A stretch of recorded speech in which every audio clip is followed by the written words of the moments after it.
The same attorney who tried to help save the Notre Dame Alliance save a historic church is now working with another group trying to save Our Lady of Mount Carmel.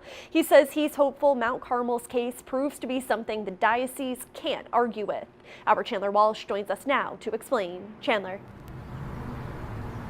Olivia, the Mount Carmel Preservation Society have made appeals to the Vatican and say they also made a plea to the Pope.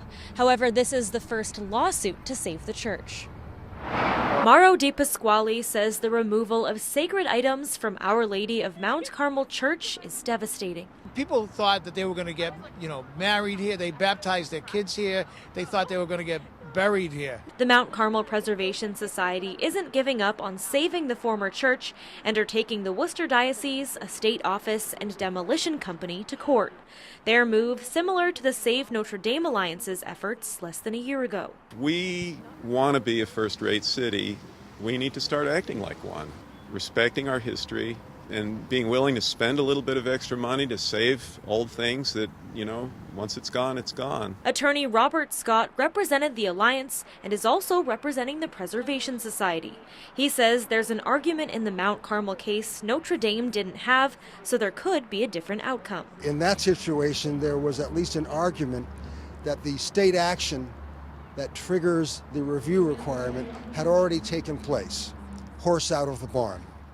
Here, there's no question the state hasn't acted. The society says according to a clause in a 1947 deed, the state takes back ownership of the church if it's no longer used for religious, educational, or recreational purposes. Scott says it means the state must follow the Massachusetts Environmental Policy Act. That it do a review of any environmental damage that may occur as a result of its action. And environmental damage includes damage to historical buildings. The Preservation Society goes to Superior Court next week, but the city demolition permit expires before then.